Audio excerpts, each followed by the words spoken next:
Domination बोलते हैं ना, धातु ब्रदर्स ने मार्केट डॉमिनेशन काफी सालों तक की है। वो मैं मानता हूँ, इट्स लाइक अ बरमूडा ट्रैपलर। उसको चलो तू बोलेगा ना ये स्टैंड, एक्चुअली ये डर है। क्यों? हरेसमेंट आ गई, सब आ गया।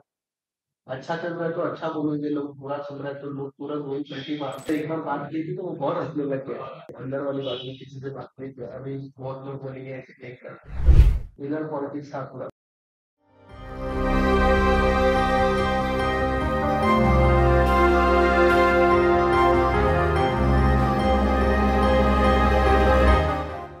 गणपति बप्पा मोरया, मंगल मूर्ति मोरया।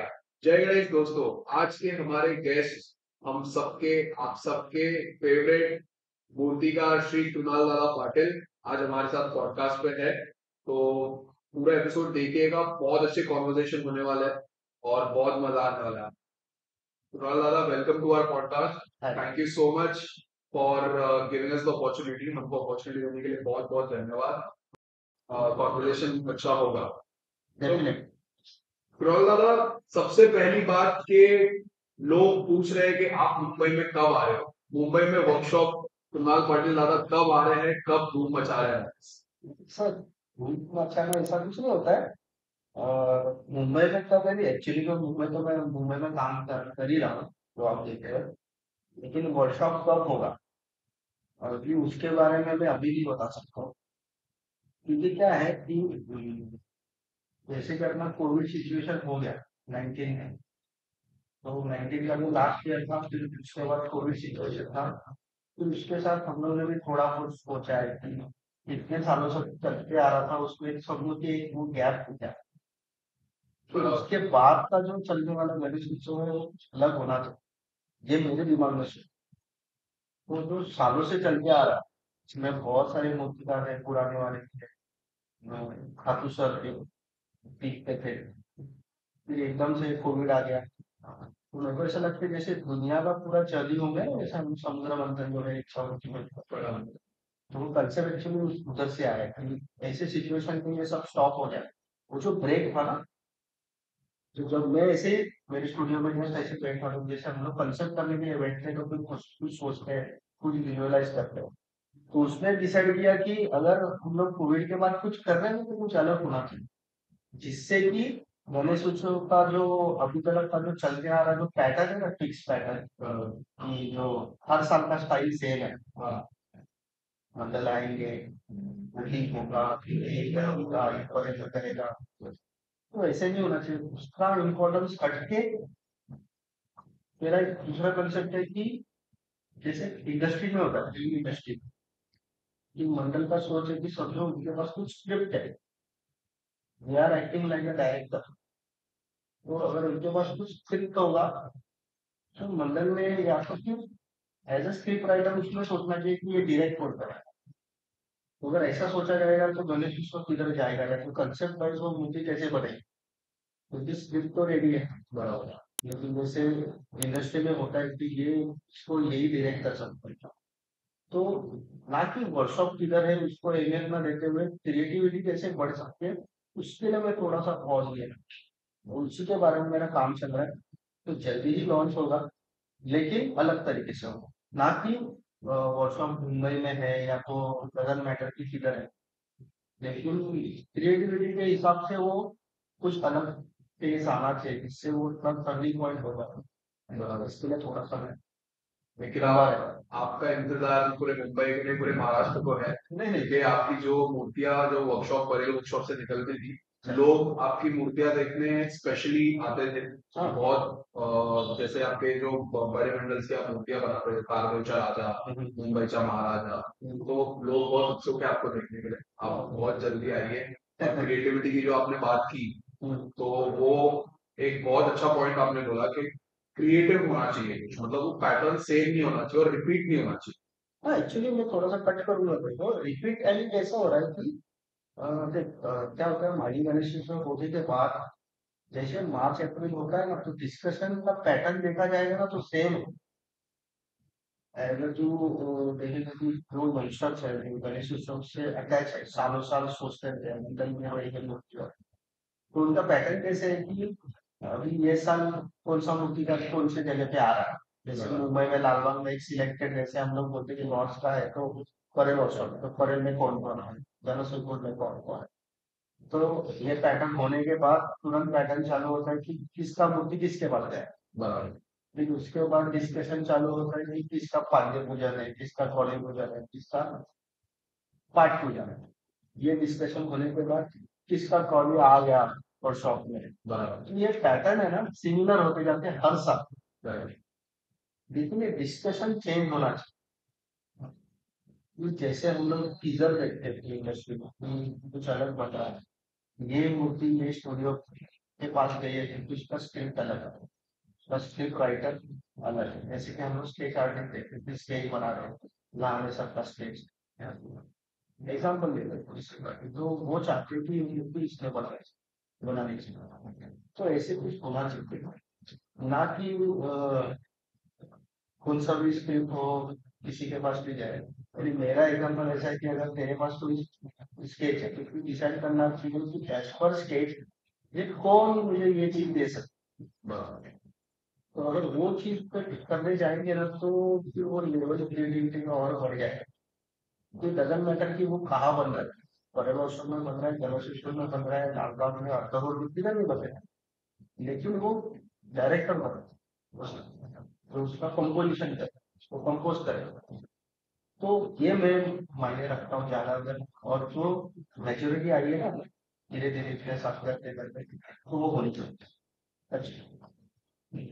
सो दादा आप आपकी जो पढ़ाई हुई है कॉलेज की, जो आपने आर्ट्स पढ़ा है वो जेजे कॉलेज ऑफ आर्ट से पढ़ा है, तो उसकी क्या अहमियत और क्या जर्नी रही है आपकी, और जेजे स्कूल से आपने जो भी डिग्री की है आपकी वो कितनी हेल्पफुल है आपके ये प्रोफेशन में। प्रोफेशन ये चीज टेक्निकल नॉलेज तो चाहिए ही, ये तो मस्ट है।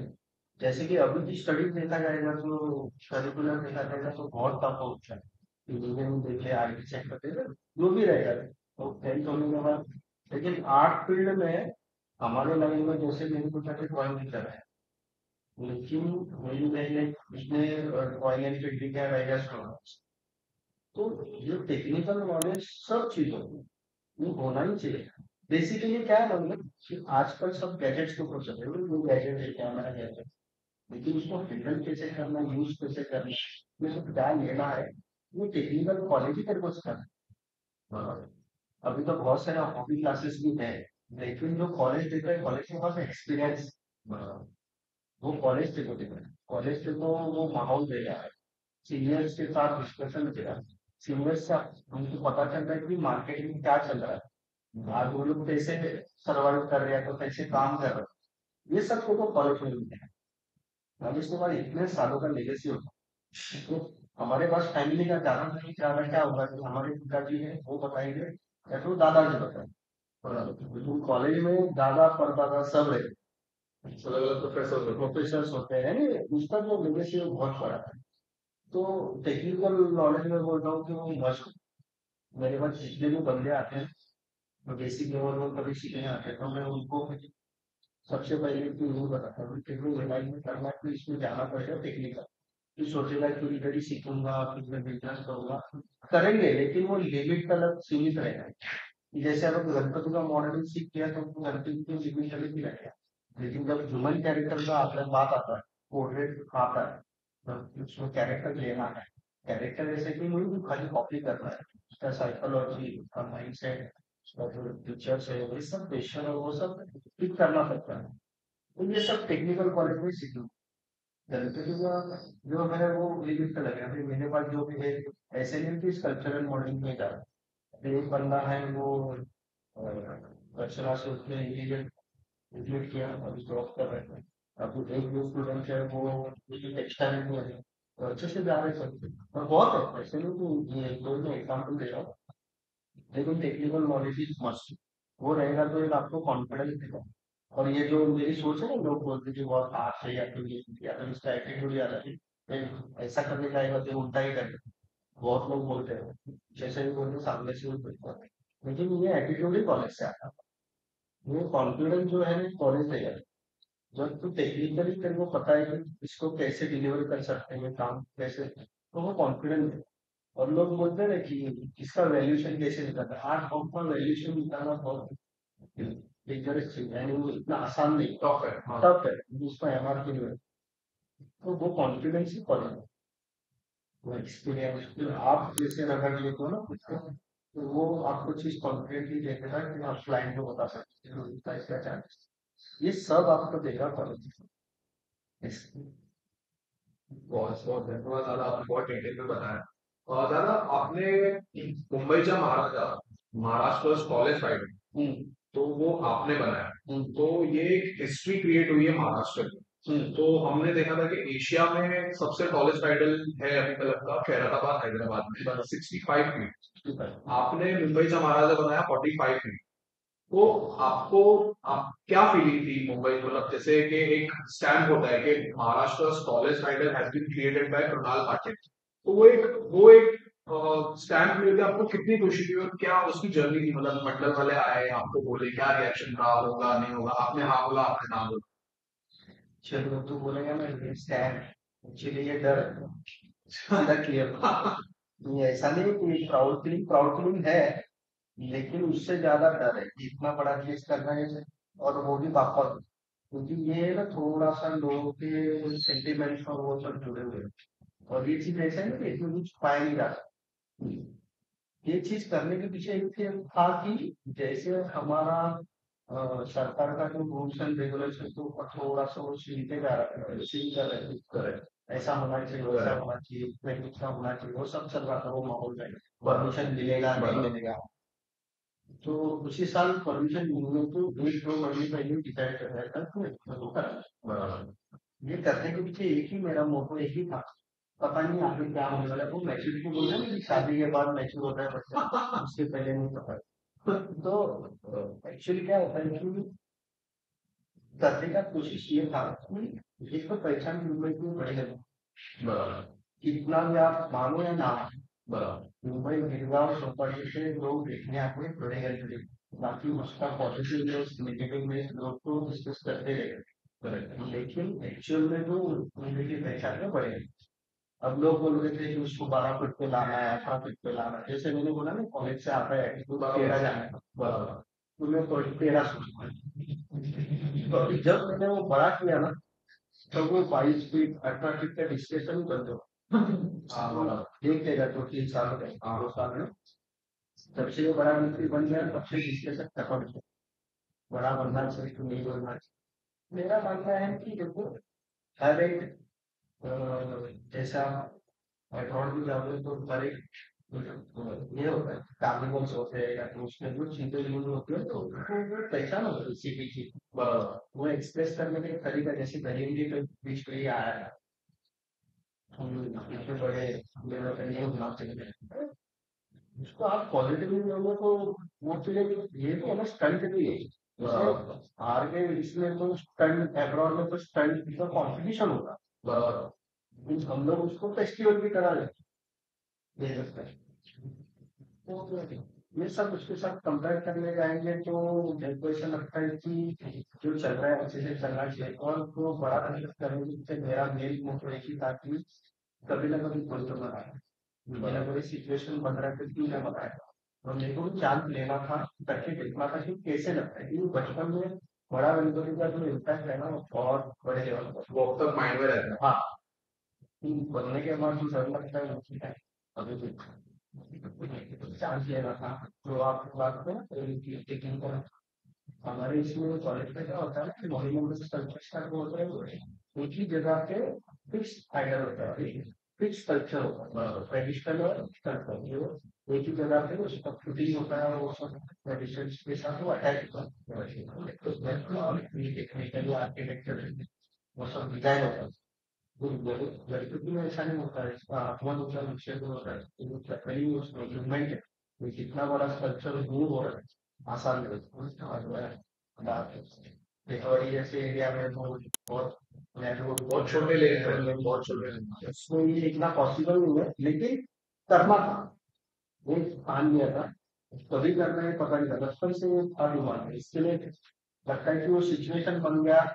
और जो मंडल आए थे जिनमें कम आ रहा है उसमें जो 2-3 कैरेक्टर्स है, उनमें वो कॉन्फिडेंस दिख रहा था, हाँ मैंने दादा है दादा है वो दो मेन थे क्योंकि इसमें ना जितने कम पर्सन हो गए ना इतना कॉन्फिडेंस दिखेगा तो जैसे उनमें एक कॉन्फिडेंस था कि नहीं इनको करना है कुछ बड़े में जाएगा बोल रहे ना कि हमको मोनोमेंट कर बनाने का मेरा बहुत शौक था इससे बड़े बड़े मोनोमेंट जैसे ट्रेडिशनल में आता है कि करे तो उसका करने का मेरा एक सपना था हो गया अभी आगे भी कितना बड़ा होगा वो और भी आगे चाहिए वो करेंगे भी लेकिन मेरा एक सोच था कि अभी मैं की भी स्टोर में नहीं जाऊँ तो थोड़ा सा नेचुरल लेवल हो गया तो तो बहुत लोगों का भी ऐसा इतना बड़ा था नहीं, ऐसा कुछ भी बड़े का कॉम्पिटिशन नहीं है खाली ये विजुअल ट्रिक होता है ना देखना था कि बड़ा कैसा लगेगा विजुअली में लोग कैसे रिव्यू देंगे तो सब लोगों को रिव्यू आता है हालांकि मेरे घर वालों ने देखा है लेकिन एक्चुअली में नहीं देखा फीडबैक में नहीं देखा अच्छा। हाँ मैंने एक्चुअल लाइव में देखा है फोटो वीडियोज में देखा है कभी उसके ऊपर डिस्कशन नहीं हो रहा लेकिन कभी भी डिस्कशन होगा तो पक्का बोलेंगे क्या किसके लिए उतना लेकिन डर है ना उसमें लेकिन अच्छा है कि वो अच्छे से पापा ने वो सब कर लिया और वो टेक्निकल कॉलेज के नॉलेज होना उसका ही तो एक्सपीरियंस काम में आया और देखते हैं आगे कैसा होता है सब अच्छा ही होगा, लेकिन आपने एक बहुत बहुत बड़ा बेंचमार्क सेट किया है सभी आर्टिस्ट के लिए और एक महाराष्ट्र में के इम्पॉसिबल लगता था महाराष्ट्र में, बिकॉज हैदराबाद में देखते हैं ना तो हैदराबाद में खुली सड़क है, ऊपर कोई वायरिंग नहीं है, रोड्स थोड़े ज्यादा अच्छे हैं मुंबई से। तो महाराष्ट्र में कोई इतना बड़ा विजन दोनों तरफ से होता है, एक मंडल भी विजन आपको लेके आता है और आप वो विजन को सर्च करते हो। तो आप लोग दोनों को इतना बड़ा क्रेडिट जाता है कि महाराष्ट्र में, हमारे महाराष्ट्र में आपने इतना बड़ा, लाइक एक ये हिस्टोरिक इवेंट है, तो आप लोगों ने ये किया महाराष्ट्र के लिए और हम सबके लिए बहुत बड़ी बात।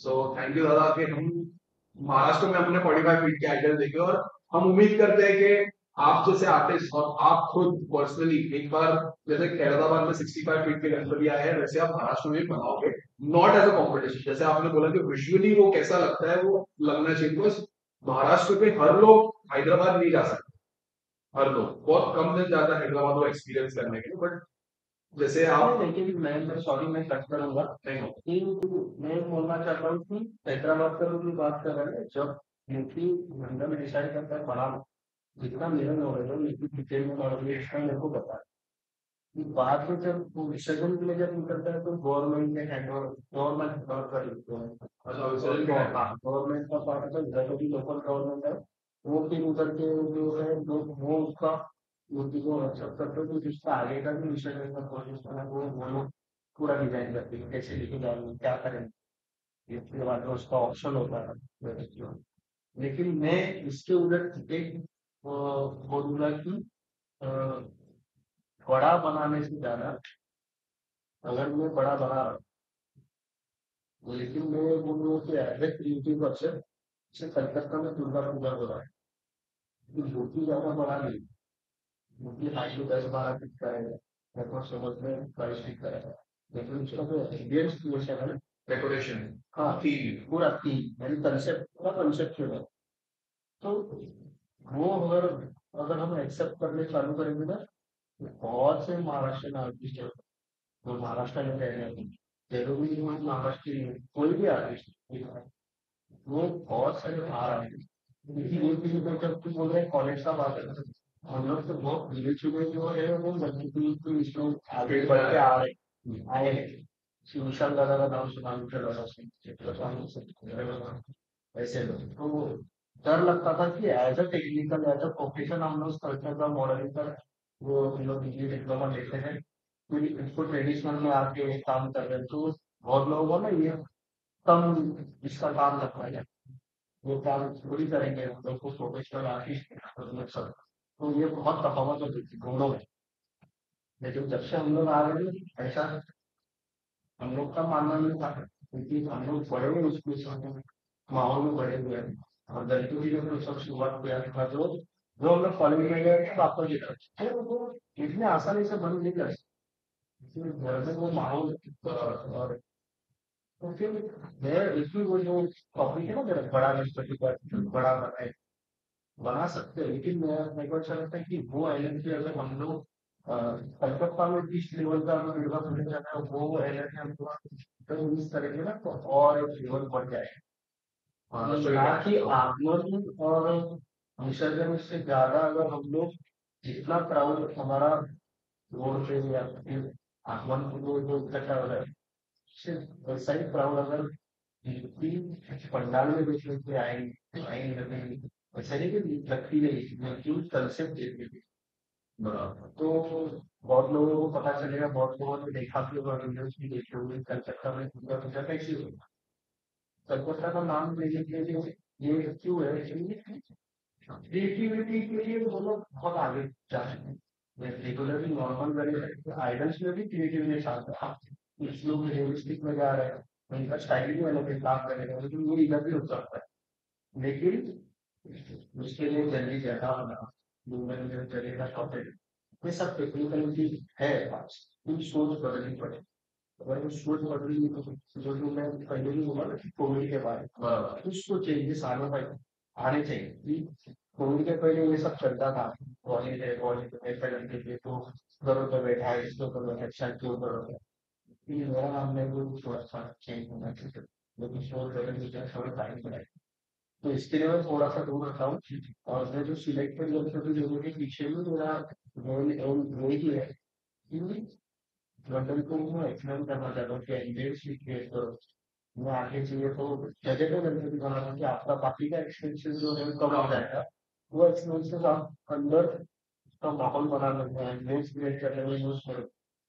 तो ये डिस्कशन चल रहा है मेरा, तो मैं अभी थोड़ा सा ना वो जो आइडल से सिलेक्टेड है मैं एज ए प्रोजेक्ट लेना था, उसका प्रोसेस स्टार्ट हुए में ना एक अच्छा ऐसा प्रोसेस लगे कि ना कि खाली आ गए और ड्यूटी चाहिए नॉर्मल स्टेज पे हो गया, पूरा साल में डिस्कशन चल रहा है फिर उसका ड्राइंग हुआ उसका कुछ हुआ, फिर मतलब को क्या करना है दिल को क्या करना है, फिर वो कोलाबरेट होगा और लोग कुछ सुना रहा है। तो ये इसके लिए मैं थोड़ा सा बोल रहे थे पॉज लिया हाँ मैंने। पर तो क्यूरियस मेन उसको रिवील होने के लिए परफेक्ट टाइमिंग चाहिए। बराबर। तो पहले आधा घंटे ज्यादा वो व्हाट्सएप पर उसका आता है फोटो तो सब है। फोटो से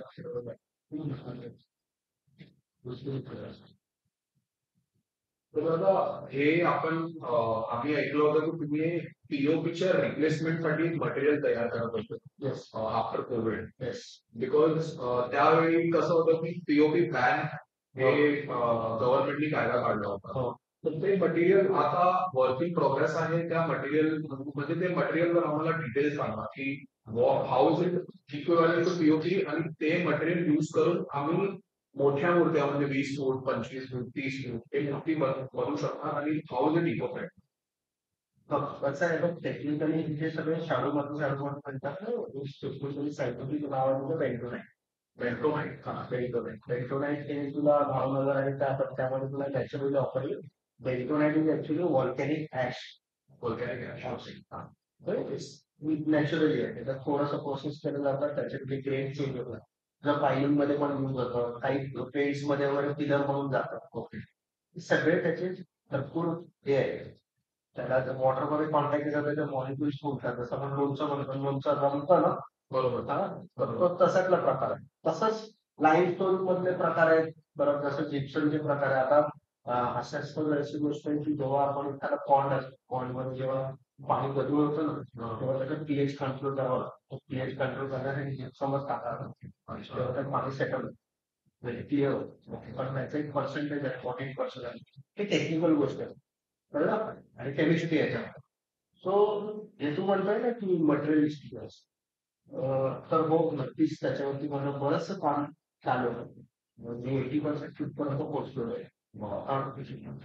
बाकीचे त्याचे जे काही हे आहेत म्हणजे ड्रॉबॅक्स आहेत फंगस पकडणं किंवा पाण्यामध्ये जो मॉइश्चर आहे आपण जो रेनी सीझन आहे आपला जो सीझन आहे तो रेनी सीझन म्हणतात तेव्हा मॉइश्चर हे सर्वात घातक आणि जेव्हा मोठ्या गणपती ना त्याची ड्युरेबिलिटी महत्वाची त्याचं काम जेणेकरून आपण प्लास्टिक करून त्याचा आहे ना ऑलमोस्ट ह्याच्यावर एक स्टुडंट असं चाललंय की त्याच्यावरती पाण्याचा मारा चालू आहे त्याला वायगर करावर ठेवतो आपण हे सगळं चालू आहे आणि हे काय असं नाही की हर एक गोष्टी करत नाही काय. आणि एक गोष्ट आपण आता लॉन्च करतो ते म्हणजे ऑइल बेस्ड टी. त्याचं ऑलमोस्ट आता पॅकेजिंग चालू आहे. तर ज्याच्यामध्ये मी तुम्ही बघितलं मुंबईच्या महाराजांचे मॉडेल्स वगैरे केलेले आहेत छोटे. हा मिनिएचर हे अब्रॉड मध्ये ऍक्च्युली ना ऑइल बेस्ड मॉडेलिंग जे असतात नॉन ड्रायव्हिंग केक ह्या तुला अमेझॉन वरती पण भेटतील.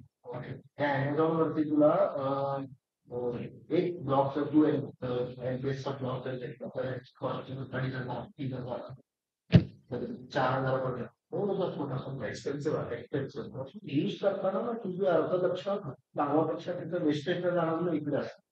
आणि आपल्याला इंडियन लोकांना जुगाड करायची असतं. पण मी खूप वर्ष झाले ते एक प्रोडक्ट आणि एक प्रोडक्ट आता ह्याच्यात ऑलरेडी मला सक्सेस झालेला आणि मी त्याच्यामध्ये ब्लॉकही आता लॉन्च करायचं. तर तुमचा पर्सनल ब्रँड पर्सनल आहे माझं. आणि ती ऑलवेज ते साधारणपणे इतर 2,000-3,000 ती आपण एक छोटासा प्लॉट आहे ना तो 1,000 पर्यंत करायचा त्याचं रेंज आहे. त्याच्यात पण 2 स्लाईड्स आहेत 500 रुपयापर्यंत पण 500-500 असं करून ब्लॉक आपण चालतो जो मी आता लिहिलेचा बघतोय घेऊन जातो. तर त्याच्याबद्दल पण नंतर मी व्हिडिओज वगैरे करणार आहे. पण ते अजून प्रोसेस आहे म्हणजे पॅकेजिंग झालेलं आहे त्याचं स्टिकरिंग ब्रँडिंग त्याचं लायसनिंग आणि ह्या सगळ्या गोष्टी सगळं चालू आहे. बाकी त्याचं हे सगळं आणि जे जे इको फ्रेंडली वरती जे बदलले ना ते 80% तिथपर्यंत पोहोचले. ओके असं आहे. तर चालू आहे त्याच्यात ते पण आता ऑलमोस्ट घेऊन तर नेक्स्ट इयर आपण बघू शकणार. येस आणि आता तुला जर क्लिअर मध्ये जर बघायचं असेल तर त्याचा ब्लॉक मी आता तुला दाखवू शकतो. प्लेचे बॉक्सेस आहेत 2 प्राइसेस घेणार 500 रुपयापर्यंत आणि 1,000 रुपयापर्यंत कन्व्हिनियंट करतो. तर एक ब्लॉक जर फॉर एक्झाम्पल कुठल्या तरी आर्टिस्टने घेतला तर एक ब्लॉक मध्ये ते किती फीटाची आयडिया तयार होतो. नाही आता हे कसं आहे ना तुला यूज करायचा टेक्निक आहे तो कसं आहे बघ आतमध्ये जसं कोम आहे जर मला हेड करायचं तुम्ही कॉइनचा हे केलं त्याच्यावरती ती शीट बनवून लेअरची आणि त्या लेअरवर आपण त्याला अप्लाय केला त्याच्यात जेवढी ती वाचते. अच्छा ते सगळं तुझं टेक्निकल की तुम्ही किती एक्सपिरियन्स आहे आणि तुम्ही कसं यूज करा.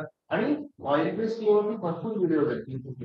ओके फक्त एवढंच आहे की त्यांची जी डीलरशिप आहे जी शेवटची सर्वात उंचाकाशी मानली जाते त्याच्यावर त्याच्यावर माझं डिस्कशन झालं होतं की असं असं मेलवर मग त्यांनी मला सॅम्पल किट पण पाठवलं ते तर खूप मोठ्या लेवलवर असतं. त्यांची ऑटोमोबाईल कंपनीसाठी पण ते डिझाईन ओके असं तू सर्वात पहिलं जुरासिक पार्क लहान असताना त्याच्यातलं जे डिरेक्टचं मेन मॉडेल आहे ना ते अशाच मेन म्हणतात तेव्हा आता हा ऑलमोस्ट असा ब्लॉग आपण लॉन्च करतो. तुला 500 पर्यंत तुला पडेल 20,500 रुपये. हा त्याला तेवढं जो कॉस्टिंग करत आपण ते करतो पुढे पुढे आपण त्याचं लॉन्चिंग करतो. स्टिकरिंग वगैरे चाललेला लॉन्च नाही केले. तो basically visually soft version soft medium hard 3 वर्षांचा आहे. हे लहान मुलांसाठी नाही जे की हे नॅचरल प्रोडक्ट आहे त्याच्यामध्ये काही प्रोसेस गोष्ट काहीच सगळं जेवढं नॅचरल ऑफरिंग जे आहे ना त्याच गोष्टी ह्याच्यामध्ये आहेत. फक्त लहान मुलांसाठी अशासाठी नाही की हे फक्त प्रोफेशनल मॉडेलिंगसाठी डिझाईन आहे. मिनिएचर डिझाईन मिनिएचर डिझाईन काही किती पण लेवलवरती करू शकतो. माझ्या स्टुडिओमध्ये आता जे पण वेगवेगळे मॉडेल्स पॅटर्न मध्ये चालतात ते ह्याच्यावर सिंपल मोल्ड त्याच्यात प्रोफेशनल लेवलवरती आपण काम करतो. गणपतीचे फक्त मी ह्याच्यामध्ये मॉडेल्स तर हे मोठ्या मूर्त्यांसाठी नाही मोठ्या मूर्त्यांसाठी पण करू शकतो पण त्याचं जेवढी शाडू माती जेवढं फ्लेक्झिबल आहे ना मोठ्यासाठी म्हणतो नाही आपण पण हे तुला छोटे छोटे मॉडेल्स म्हणतो 2 फुटापर्यंत 5 फुटापर्यंत मिनिएचर करायचं किंवा पॅटर्न बनवलं छोटे पॅटर्न बरोबर जे आमचे जास्त करून कल्चर मध्ये जास्त तर त्याच्यासाठी खूप वेगवेगळं आहे. तर हे आपण इको फ्रेंडलीचा टॅग लावू शकतो. इको फ्रेंडली हा प्रकार इको फ्रेंडलीसाठी नाही हा स्पेशली डिझाईन पण स्टार्ट करतात. हा इको फ्रेंडलीचा मटेरियल जे मी बोलतोय दुसरं नाही ते किती आहे तो नॉर्मली शाडू मातीची पण आता हे असे बरेचसे मला प्रोडक्शन चालू होतात. आणि जे तू म्हणत होतस ना की गणपतीसाठी इको फ्रेंडली ते पण आता थोड्याच वेळाने दुसरं आपण शाडू मातीला टायमिंग वाढवण्यासाठी पण एक लिक्विड घेऊन अच्छा जर तू शाडू मातीमध्ये ऍड केलं तर जर ती माती 20 दिवसात व्हाईट होते ना सुकून, बरोबर. तर तिला अजून 2 महिने लागतात. हो, एक त्याचं लिक्विड. त्याचं रिझन असं आहे की जेव्हा आपण क्ले मॉडेलिंग करतो ना, तेव्हा त्याचं ना ड्युरेशन कधी कधी कमी पडतं, ती सुकायला लागते. म्हणजे काम करण्यासाठी मेटल बनवताना त्याचा आपण मोल्ड करतो, तर ती सुकायला लागला ना की काही वेळेला तेवढ्या वेळात काम होतं. मग मॉइश्चर मेंटेन करण्यासाठी आपण त्याला रॅपिंग करतो, त्याला कॉटन रॅपिंग करतो, त्याच्यामुळे डिटेल जातं. बरोबर. ते थोडंसं ड्युरेशन लागतं. हे फक्त मॉडेलिंगच्या हिशोबाने. आणि जे की इको फ्रेंडली मोठ्यांसाठी जे म्हणतो ना, ते पण ऑलमोस्ट काही ही गोष्ट लॉन्च करण्याची सोपी झाली. आणि कसं पॅटर्न्स मिळवणं, कोण कसे मिसयूज करू असं. बरोबर. सो ते सगळं ते आपल्या ते आपण हळूहळू नंतर करतो की आपण सोर्सला पण कमी पडतो. बरोबर. आणि तुम्ही हे प्रोडक्शन वगैरे मुंबईमध्येच करणार? हो, डेफिनेटली. आणि हे सगळ्यांना अवेलेबल होणार? येस, त्याच्यासाठीच सगळी भांडवल करतात. आणखी ही गोष्ट अशी आहे ना की तुम्हाला त्याच्यातनं सगळ्या गोष्टी बघाव्या लागतात. आणि एकदा जर ते झालं ना, तर मग आपल्याला हे जे प्रश्न विचारणारे लोक आहेत ना, हा. की एवढा मोठा हा डिझॉल्व होत नाही ते आणि ते, जे आपण शाडूमध्ये लिमिटेड साईज मध्ये जातो, की ह्याच्यामध्ये काही इश्यू आहे. काही स्किल लेअर म्हणजे तू आपण पेपर ग्लास उचलल्यावर कसं उचलतो, बरोबर. त्याचं 3 लेअर बनतात. त्याच्या लेअर मध्ये तुम्ही त्याच्यामध्ये सगळं सपोर्टिंग वगैरे तो इको म्हटलं होती. ओके. तर तुला असं वाटणार पण नाही की यार फिनिशिंग मध्ये पण काही फिनिशिंग मेन सर्वात माझं मेन कन्सर्न फिनिशिंग. आणि जसं आपण पीओपी वरती फिनिशिंग पेपर मध्ये बरेच जण करतात, फक्त फिनिशिंग वगैरे सर्वात महत्वाचा पार्ट फक्त एकच आहे की त्याच्यामध्ये डायचं लिमिटेशन येणार, की आपण आता याच्यामध्ये एकाच माहितीकडनं बऱ्याचशा लोक ठेवून फिरवत असतो. ते न करता त्याला जेवढं प्रेस आणि व्हॅक्युम प्लास्टिक त्यांना तुम्ही घेऊन येतात. मग त्याला तुम्हाला सेटअप लावावा लागणार. तुम्ही असं म्हणणार की क्यूआर सिस्टम मध्ये कुठेही सेटअप लावला मोठ्या प्रोडक्शन करतो, तसं नाही. कुठेतरी तुम्हाला थोडंसं टेक्निकली पण तुम्हाला शार्प व्हायला लागेल. आणि तुम्ही जे आता हे सर्कस सगळं करतो ना आपण, सगळं जे हत्ती घोडा आणि लावला सेटअप, तसं नाही. तुम्हाला कुठेतरी थोडंसं प्रोफेशनलिझम मारावं लागेल. जसं आता तुम्हाला इकडे आल्यानंतर स्टुडिओमध्ये किंवा विचारण्याला कुठच्याही स्टुडिओमध्ये सिस्टम बरोबर. सेक्शन्स आहेत, इकडे ही गोष्ट तिकडे गोष्ट तिकडे फायबर वगैरे, तर ते थोडंसं करावं लागेल. ऑर्गनाईज ते जर असेल ना, तर ती इझिली त्या सगळ्या गोष्टी प्रोव्हाइड करू शकतो. आता आपण म्हणतो ना जागेवरती काम आहे. तर आता माझा सेटअप इकडे बसायला पाहिजे आणि माझी समजा अहमदाबाद आहे फॅक्टरी, जिकडे मी ते पार्ट्स करतो. तर मी समजा त्याला जे लागणारे जे पार्ट्स आहेत ते तिकडे माझे कास्टिंग झाले, तर मी असेंबल करू शकतो. ओके, चालेल. पण तुम्हाला ती कुठेतरी कास्ट करण्यासाठी तो सेटअप लागणार. असं नाही की मटेरियल बनवलं आणि एक तो सेट झाला, तो गेला हिटर मध्ये गेला, हिटर मध्ये बाहेर आला, परत तेवढ्या प्लॅनेट वरती परत टेम्परेचर चेक झालं, त्याच्यानंतर तो पार्ट गेला लाईन मध्ये. हे सगळ्या गोष्टी प्रोसेस होतात. त्याच्यानंतर जे पार्ट घेऊन जाणं मग तू अटॅच करत होतो किंवा काय प्रॉब्लेम, मग नंतर तू लावू शकतो. म्हणजे या मटेरियलसाठी दोन, म्हणजे एक जागा वेगळी लागणार, म्हणजे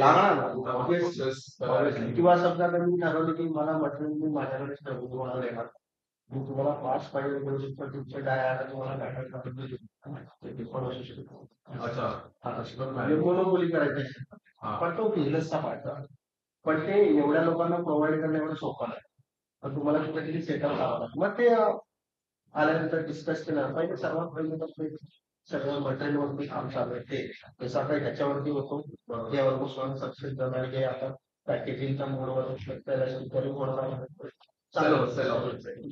हे जर तुम्ही मटेरियलची गोष्ट करताय, तर त्यामध्ये कॉस्टिंगचा किती फरक आहे? म्हणजे for example you launch bentonite, तर बेंटोनाइट कॉस्ट इफेक्टिव्ह आहे की POP cost? Bentonite cost effective, bentonite usually available भावना जाते. ओके. त्याच्यामुळे ते चिपेस्ट आहे. जे आता सगळे युज करतात ते बेंटोनाइट यूज करतात. ओके. पण आपण जे करतोय ना हे थोडंसं आता पीओपी समजलं की ऍज पर माय कॅल्क्युलेशन, तर पीओपी समजा 180 रुपीज बॅग असेल ना, तर ऑलमोस्ट जाईल 350. अच्छा, म्हणजे एक्सपेन्सिव्ह. लिटिल एक्सपेन्सिव्ह असणार. ऑब्वियस चांगली एक्सपेन्सिव्ह असते. हा नाही, पण चांगली गोष्ट एक्सपेन्सिव्ह असते, पण त्याचा जो रिझल्ट येईल ना, तो तुला तो चिपर वाटेल. पर क्ले स्वस्त आहे, पण जेव्हा तू मोठा करतो ना ती अजून कॉस्टली होतं. त्याचा व्हॉल्यूम त्याची साईज त्याला सगळं ट्रेन करायला पण ह्याला थोडासा टाइम लागला जेव्हा मी लॉन्च करायच्या घाईत होतो खूप पण मी नंतर विचार केला त्याच्यानी नाही ह्याला थोडासा टाइम द्यावा लागेल आणि त्याच्यात सगळं टेस्टिंग व्हायला हवं. बरोबर असं तिथपर्यंत माहिती नाही की उत्सव कोणत्या झोन मध्ये जाईल मी नेवर नव्हतं तसं आहे. त्याच्यामुळे थोडस कॉल घेणं गरजेचं आहे. कारण की हे सगळं आहे ना पैशाचा खेळ आहे. बरोबर. सगळं economics म्हणजे ना जे टेक्निकल ऍस्पेक्ट आणि हे सगळं तुम्ही लॉजिस्टिकल चॅलेंजेस सांगितले तर आपण जेव्हा मुंबईच्या महाराजा मूर्ती आपण जेव्हा प्लॅन केली की आपण आपल्याला 45 मिनिटची करायची तर त्यावेळी लॉजिस्टिकल चॅलेंजेस काय आले म्हणजे तुमचं वर्कशॉप तर इकडे होता वसईला आणि तुम्ही मूर्ती घडवली टाउनला साऊथ बॉम्बेला तर what were the logistical and technical challenges faced while sculpting मुंबईच्या महाराजा लास्ट इयर? नाही ऍक्च्युली त्याच्यामध्ये टेक्निकल तर दरवर्षी एक्झामचं द्यावी लागते सगळ्यांना जेवढी मोठी करत तेवढं सगळ्यांना एक्झाम द्यावी लागते पण ह्याच्यामध्ये काही गोष्टी जसं आपण म्हणतो ना की मुंबईमध्ये काम केल्यामुळे फायदा झाला टीम काय आहे कसं वर्क करते हे माहिती मुंबईमध्ये कसं काम होतं हे माहिती एरिया माहिती होता हा जर मी फर्स्ट टाइम ते अटेंड करतोय मला माहितीच नाही मुंबईमध्ये कसं आहे. म्हणजे जर मी पहिलेपासून वसई बेस्ट असल्यामुळे इथेच काम करतोय आणि फक्त एक मंडळ आलं अप्रोच झालं आणि मला मोठा गणपती करायचा तर थोडासा प्रॉब्लेम आला असता पण इकडे एकच फक्त प्रॉब्लेम होता की ट्रान्सपोर्टेशन आणि मूर्ती लांब आहे आणि मी इकडे आहे आणि वर्कशॉप मध्ये कसं असतं की कंटिन्युअस 24 तास तुझ्या समोर असतं जे इम्प्रोवाइज करणं असतं ना ते तुला करता येतं किंवा डिसाईड लास्ट मोमेंट काही चेंजेस करायला करता येतं पण इथे असताना काय होतं मूर्ती तिकडे आहे मग मी इकडे पण इकडे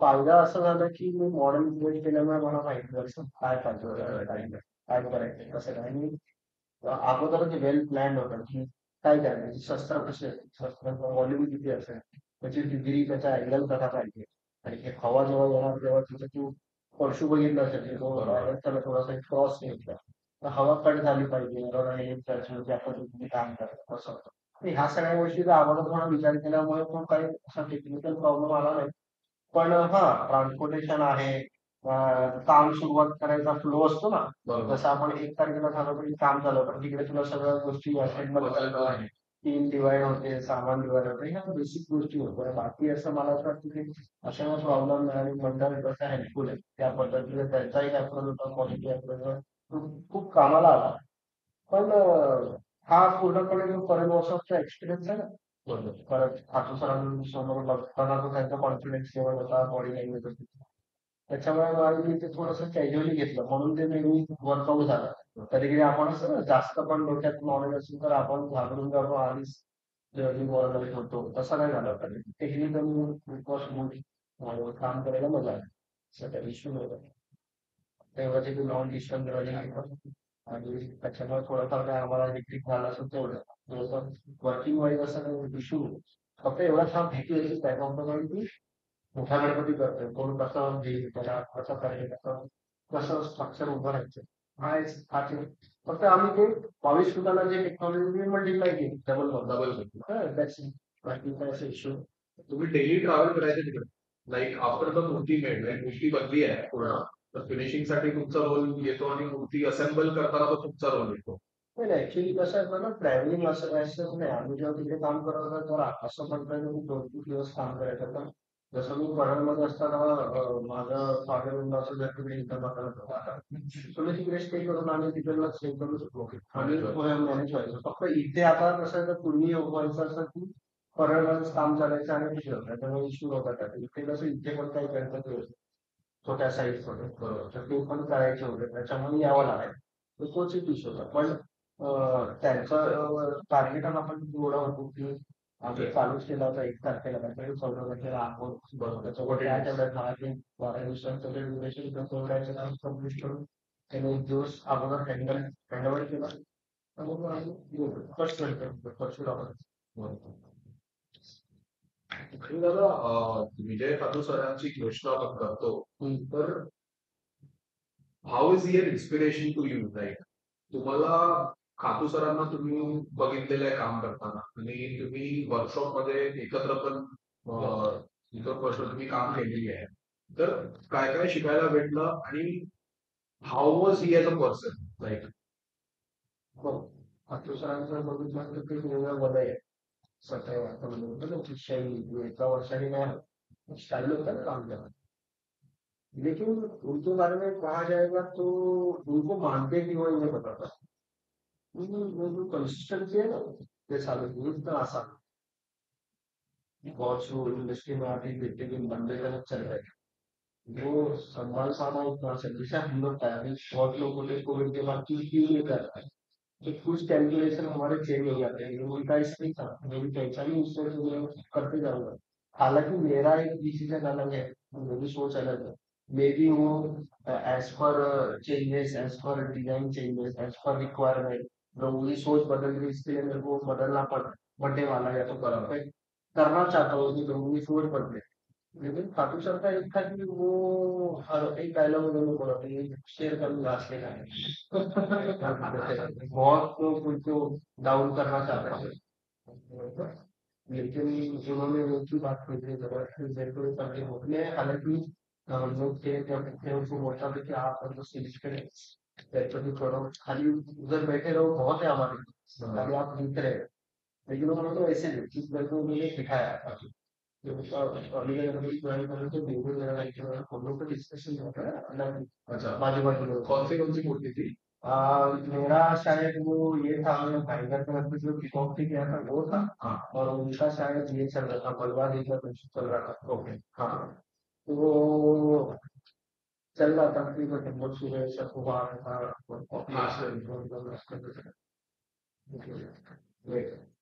इंडिया कितना है इन्होंने पूरा कैलकुलेशन को स्प्लिट अप कर दिया वर्कशॉप था. वर्कशॉप का अगर मैं सिलेक्टेड मुझे करूंगा इधर का तो as a valuation as a costing पड़ेगा क्या हाँ, ऐसा तो उन्होंने कभी मेरे को कैलकुलेशन बताया कि इस वर्कशॉप का कैलकुलेशन कैसे होता है एक दिन को जो मेरे को बैठा कि उसका स्क्वायर फीट कितना निकल रहा है उसका रेंट कितना तो वो जो चीजें थी ना वो मेरे को उस दिन उन्होंने बताया और वो इतने आसानी से बताएंगे लेकिन हाँ. आप अगर वो चीज करवाने जाते हो ना अगर एक्सपीरियंस पर्सन वो बोलेंगे लेकिन आपको उसी चीज का डिस्कशन करना मैं बहुत लोगों को ये कहना चाहता हूँ कि बहुत लोग इनके साथ काम कर चुके हैं लेकिन ये जो चीजें होती है वो मिली नहीं फिर कुछ चीजें एक्सपीरियंस से आएंगी और कुछ चीजें एक्सपीरियंस पर्सन से लेनी पड़ेगी जो उनको 4 साल के बाद पता चल गया वो आपको 1 घंटे में बता पाएंगे बराबर, वो एक एडवांटेज होता हाँ है. एक एडवांटेज है तो वो लेना नहीं अभी मैं वैसे में काम करता था वो बड़े लगा मेरे हाथ को किसी को भी काम नहीं तो मैं तो खाली उसको फॉलो करता था हाँ ये कैसे बिठाते अगर ये पे जा रहा हूँ कॉलेज से अगर मैं कॉलेज में जा रहा हूँ 1 घंटे में कितना स्कैन कर सकते हैं क्या तेरह चीज चलता है नॉर्मल प्रोडक्शन से देखना ही नहीं तेरह चीज का तेरा उसको कैसे करना है क्या करना है ये तो 15 में फिर 7 में जो दिखा पहले एक जो दिन पे लटलट लाए मैंने काम करते वक्त आगे कुछ तो बात नहीं अच्छा था अभी जो भी स्टेज पे करने जा रहा था बड़ी सबको ख्याल आज ज्वाइन करना तो कुछ चीजें बताते जैसे कि एग्जाम्पल में एक चीज कर रहे तो उसको क्लिक करके नहीं कैसा लगे तो मैंने उसको क्लिक किया हाँ और अच्छा लगा. हाँ तो ये छोटी छोटी चीजें हैं लेकिन बहुत बढ़िया है बहुत और जैसे हम लोग बोलते हैं ना कि एक लेगेसी चल रही है उसका अपग्रेड वर्जन नेक्स्ट जनरेशन को वो होना चाहिए तो वो मेरे को वही बता रहे तो तेरा अच्छा है कि मेरे कॉन्पोजिशन जो तू कर रहा है वो अच्छा है तो मेरा ये चल रहा है लेकिन मैंने वो लिमिट भी रखा है एज पर वैल्यूएशन गवर्नमेंट की जो सोच है तो बजट का एक ब्रैकेट है ब्रैकेट में मैं इतना मेरे पास प्रॉप्स है उसमें से मैं कुछ कर सकता हूँ तो उसके आगे आगे तू खेल रहा है तो खेलते थे लेकिन इकोनॉमिक्स को भी देख तो कितना इन्वेस्ट कर रहा है आगे से कितना आएगा और कितना उसको मिलेगा तो उसके बारे में बहुत डिस्कस वो पर्सन बहुत अलग था वो चेक भी करेगा अच्छा फॉर एग्जाम्पल अगर मेरे को कुछ 5,000 रुपये मिला ये एक्स्ट्रा बस ओ चेक करेंगे फिर वो खुद को वापस करना है या जेन्युइनली बता रहा है मुझे आपके हाथ हुआ है कभी? सब हुआ है। अच्छा. होता छोटी छोटी चीजें हैं और बहुत प्यारी प्यारी चीज सारी की ऐसा है तो मैं उनके इधर में आते हैं आपको तो वर्कशॉप उनके साथ गाड़ी में घुमा भी हूँ हाँ. हाँ, तो इसी पे जो डिस्कस करते हैं उसमें बहुत कम ये सब ये होता है। गाँव भी जाया जाएगा तब सीधे दिन वाले वो सब सीधे दिन वाले तो उनको उनके असिस्ट साथ कर रहे हैं, असिस्ट कर रहे हैं। तब तब आते हैं ऐसे भी लोग बहुत बड़े पे जुड़े हैं, बहुत बड़े डिनर पे भी हैं, बहुत कॉमेडी के साथ जाते हैं उन लोग रिलेशन अच्छा है क्योंकि मेरा क्लियर कट है। मैं सामने आँख में आँख डाल के बात करते क्यों मेरे को किसी को लेना नहीं। बहुत लोगों क्या होता है कि सामने का बंदा है ना लालच होती है कि मेरे को इसे वो गाली देगा। ये नहीं थी क्योंकि मेरा वो था एक बार मैंने लोगों चेक किया था पर वर्कशॉप में वो स्लेट का डिजाइन पर वो बड़ा स्लेट की केस है उसका फ्लेवर एकदम चटक रहा था। तो वो बोलता है मेरे पास सांप है वो उठाने ना उसको ही टिप्पी लगा के थोड़ा बड़ा था। ये अभी आदत लग जाएगी ना तो लंबे समय अच्छे समय की आदत लगी नहीं तो बताया तब वो बोले एक चीज तो ऐसी बातें बहुत हुई है और उनसे बहुत कुछ सीखने को मिला। एक बार ऐसे होता था कि मैं नाइट के लिए था उधर सर रात को 11 बजे सोने गए थे 11:30 11 बजे आके सुबह उठ के आए तो मुंबई का महाराजा क्यू वाला जो था ना चुमाता करके वो था और मेरा एक तो मैं ऐसे ही बोला कि नाइट हुआ था तो एग्जॉस्ट हुआ था वैसे कुर्सी में बैठे थे मैं वो कलर का बकेट था उसके ऊपर बैठा था वैसे ही कॉफी और पोहा आया और वो गणपति निकलने वाला था उसके पहले जो लास्ट का रहता है वो सुबह सुबह एकदम कच्चा पड़ा कच्चा ये वो ये पापराजी फॉलो स्कैफोल्डिंग वो ये करो तब मैं बोला सर करता है बहुत साले तू मेरा एज क्या है 62 ऐसा बोला मुझे तो हमारे काम आप 62 के आप कर सकते हो तो फिर हाँ वो है अभी तक मतलब टिके हुए हैं वो मैं बोला ना कि बोल रहा है कि कंसिस्टेंसी और लंबाई कंसिस्टेंसी कैसे रहे उसमें हरेसमेंट आ गई सब आ गया अच्छा चल रहा है तो अच्छा बोलेंगे लोग बुरा चल रहा है तो लोग तुरंत वही पलटी मारते हैं वाली मारेंगे ये सब करते हुए भी हमारे जहन में कभी भी वो टाइम ही मारना है लास्ट तक 20 डेज 30 डेज तब ऐसा लगता है पैसा भी नहीं चाहिए कुछ भी नहीं चाहिए।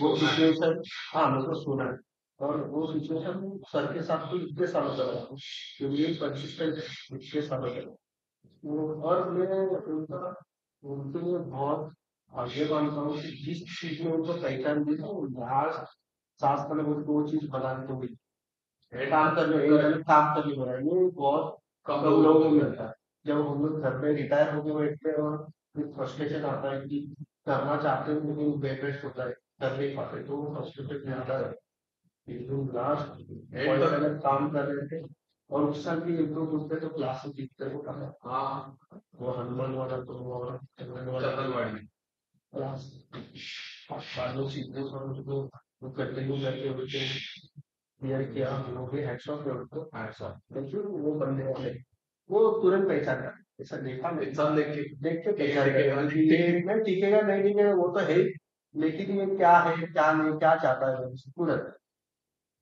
ऐसे लेवल के तो है और अच्छा दिखे बड़ा और वो है ना वो एक मुख्य भाई है ये मार्केट में चाहिए राजा खान सर अभी भी अभी भी चाहिए थे राजा साहब वो उनका जो मैनेजमेंट का जो फीलिंग था ना भले वो स्वभाव से कैसे भी हार्श हो कुछ भी हो लेकिन उनका जो टीम का मैनेजर अभी भी जो उनका लड़का यूज कर रहा है या जो उनसे काम कर रहा है वो उनकी थे वो अभी भी उनको पता है कि कब क्या होना चाहिए और कितने लिमिट तक हम लोग काम कर सकते हैं और प्रिसाइज काम वो उनसे सीखने वाली चीज है और जो है अच्छा है वो अच्छा पर दोनों वो खातू ब्रदर्स का जो एक फेस था मतलब वो डोमिनेट मतलब जो मार्केट डोमिनेशन बोलते हैं ना खातू ब्रदर्स ने मार्केट डोमिनेशन काफी सालों तक की है जैसे वो मैं मानता हूँ it's like a Bermuda traveller मैं उसको बोलता था क्योंकि उधर उदय खातू सर थे इधर विजय खातू सर थे और इधर टाइगर बोलता था वो मेरे मेरे मन में है मैंने उससे बात की थी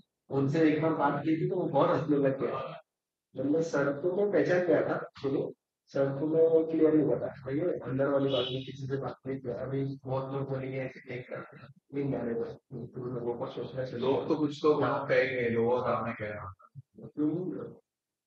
उनको बोलता था कि आपने जब देखा कि बिजनेस बढ़ रहा है तो आपने मस्त आइडिया बनाया जो एक भाई है वो उसका हाइट लिमिट है 7 to 8 फीट वो मैक्स उधर ही कर उधर पहले सर कर वो एरिया पर उन्होंने सर को पहले से फॉलो करा तो वो इधर में भी वर्कशॉप में गया इधर अभी उधर खाटू सर का है हाँ इधर उनका ऑफिस था चिंच को हाँ वो हाँ उसके बाद में राजन प्रोड्यूसर है, वो उनके पास 12 फीट वाला जो राजा कोट वाला जो है राजा बोध वाला ना ज्यादा क्रिएटिव ना ज्यादा तामझाम वाला काम, लेकिन फिर भी जो राजा कोट में जिनको लगता है जैसे सोफिस्टिकेटेड सोसाइटी जो होता है वो बराबर और कुछ क्रिएटिव टेढ़ा चीज आ गया तो बैलेंसिंग सर, वाला ये टेढ़ा चीज जिसको बोलते हैं वो टेढ़ा चीज है तो सर के पास इम्पॉसिबल वाला काम है तो सर। मैंने इसको ऐसा ट्राइंगल माना, जो भी है क्लाइंट और वो उनके ट्राइंगल के अंदर ही रहना है, हर मंडल का सोल्यूशन यहाँ पे हाँ है। सोल्यूशन है, कोई कोई बाहर मंडल नहीं दूसरे जाता, मूर्ति का ना जाएगा ही नहीं। ना लेबर जा सकता है बाहर कोई सा भी, और ना कोई क्लाइंट जा सकता है, ये तो बहुत लोग को अभी पता चलेगा कि क्या एक्चुअली था, लेकिन अच्छा था जो था, सीखने को मिला बहुत बहुत सारा। और वो लेके से बहुत लोग सोचते थे कि खेती गुजर कर रहा है कि ये सब छोड़ने के लिए है, तो ऐसा नहीं। हाँ मैंने हम लोग भी बहुत कुछ सुना था, हाँ sorry to cut you off, हम लोग मैं इसके ऊपर आने ही वाला था कि जब भी आप वर्कशॉप परेल वर्कशॉप में आए, जय खादू सर के साथ आप काम करने लगे, साथ मतलब सेम वर्कशॉप में काम करने लगे, तो बहुत लोगों, जब हम आगमन के टाइम पे आते थे बाहर, हम तो फोटोग्राफर्स थे, हमारे पेजेस थे, तो हम आते थे, हमारा एक शॉप था, तो हमारा पूरा ग्रुप आता था, तो बहुत लोगों से तो सुनने मिलता था, मरमरी चलती रहती, तभी तो इतना दिमाग में था, हम लोग बहुत छोटे थे, तो बराबर इतना डीप हमको पता नहीं था। तो जो आपने अभी बात कही, तो मेरे भी दिमाग में जब भी मैंने सुना था कि केपी करके कोई आया है, वो खातू सर की अभी एक एक करके मूर्ति लेने के मतलब ऐसा ट्राई कर रहे हैं, और ये साल उसने बहुत अच्छी मूर्ति बनाई, लेकिन आपका मेरे को याद है चिंतामणि का आगमन था, आपकी मूर्ति तारदेव राजा जो आपने राजा पोज में की। अभी वही मैं बोल रहा था, बहुत बड़ी वो सोच थी, क्योंकि मेरा मेन वो मोटो ही नहीं थी। मेरा तो सर ने पर्सनली कॉल किया, लेकिन इनके बंदे ने कॉल किया क्योंकि ऐसे ऐसे बने में कहता है कि करेगा क्या। सौर के विजय खान हाँ सौर के। विजय खान सर के बोले तुम कौन है भाई, जो वो अभी कॉन्ट्रैक्टर है अली कर, हाँ इसमें वो खास कॉन्ट्रैक्टर हाँ हाँ फिर मैं नहीं पहचानता, हाँ सर कॉल करेंगे तो मान जाऊंगा यस, सर का कॉल आया। अच्छा तो कुछ सर ने ऐसा क्योंकि सर ने बोला ऐसा ऐसा तू करेगा क्या, तू अच्छा कर रहा है क्रिएटिव में, मेरे को ऐसा लगता है कि इंडस्ट्री जो भी हो वो अच्छा क्रिएटिव निकलना चाहिए, बराबर वो उनको नहीं, तो उसके पीछे जो भी क्या प्लान होता ये था वो था पॉलिटिक्स था उससे मेरे को लेना देना, तो मेरा काम था जाना है काम तक, मैं उधर काम किया था। लेकिन मेरा जो मंडल सिलेक्शन था वो लोग करने जितने भी कारगिल राजा है मुंबई यमराज है हैरान है, ये जितने भी है कोई खातू सर है, मैंने खातू सर से बहुत सालों पहले काम कर रहे हैं, क्योंकि मैंने जैसे बोला वर्तुणा ट्राइगल जितने भी मंडल अभी जो है वो सब लोग खातू सर के पास से काम किया है, लेकिन ये जितने भी लोग हैं ना उन्होंने कभी भी अ, मेरे साथ काम नहीं किया था कभी भी। और दूसरा चीज है कि ये खाटू सर से बहुत सालों पहले छोड़ चुके हैं, बराबर और मेरे कभी खाटू सर के कस्टमर को कभी क्लाइंट को टारगेट नहीं किया। बराबर हालांकि जो भी क्लाइंट अगर आता था कुछ में तो मेरा पहले कॉल जाता था, सर ऐसे ऐसे क्लाइंट आया है तो क्या करूँ, लेना लेकिन देखना ये ऐसा ऐसा है इनका वो बैकग्राउंड ऐसा था, हमारा एक्सपीरियंस बोलते हैं। बैक एक्सपीरियंस, तो ये क्लियर था मेरा।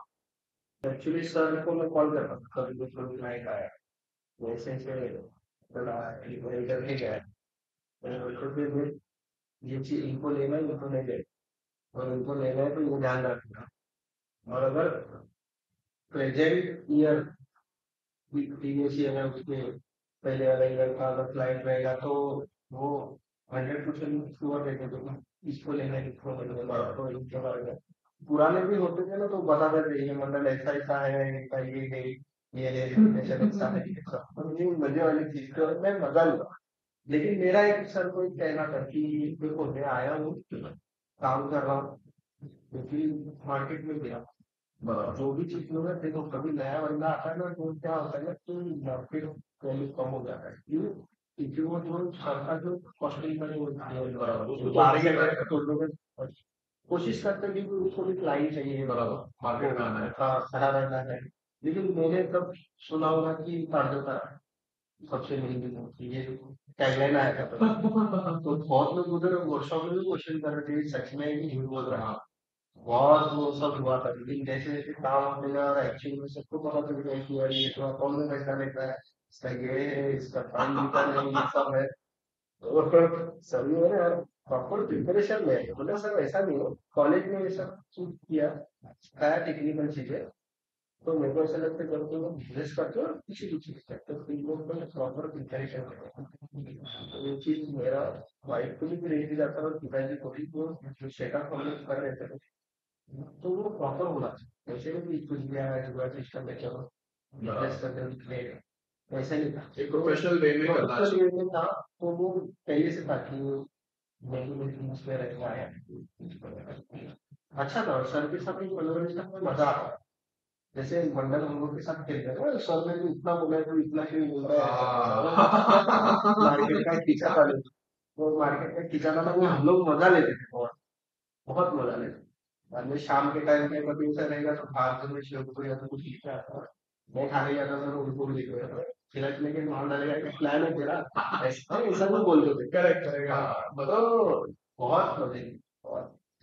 हालांकि लोग बहुत भी जाने के बहुत अलग अलग सोच रहे थे कि मैं उधर जब अखबारों में था 2017 में तो इधर पॉलिटिक्स था पूरा, बस सर से मेरा भी था मन नहीं। बराबर। सर ने मुझे बोला था चाहिए तो एक सर लंबा रहे तो ये इधर सब चल रहा था, लोग चाहते कि तू ना आए, अच्छा। क्लियर कट उन्होंने बोला था कि मार्केट चाहता है कि तू मिल, वो जो बोलते था अंदर वाला और बाहर वाला, हाँ हाँ। ऐसा सब चीज चल रहा था कि बाहर से आके इधर धंधा कर रहा है, तो मैंने मार्केट पकड़ लिया था। बराबर। तो सर के साथ मेरा अच्छा चल रहा था, मुझे सर आप इसको दिमाग में मत लो, आप अपना काम करो और टेंशन मत लो, मैं मेरा सेफ्टी देखता हूँ, इधर मेरा बहुत इधर उधर करोड़ तो मेरा होगा तब मैंने सर की टच किया था, हो सकता है बाद में ये सब चीज होने वाला मेरे को भी नहीं पता। बराबर तो बहुत अच्छा था। तो मेरे को याद है मैं छाता लेके अक्षर रोड में बीमारी में नजर पे हाथी से जाऊँ, उसका कंट्रीब्यूशन हो रहा था, कभी ये रेवोल्यूशन है, मैं पूरा ये सब बंद कर दिया, सब पैसा था। ठीक है, हाँ ठीक है, पार्ट ऑफ लाइफ। पाँच बहुत अच्छा, मजा आता है। अच्छा, 100 ईयर का पीला भी पैसा रहेगा तो वो 58 lakhs का है। 58 लाख का होगा, चिंतामणि।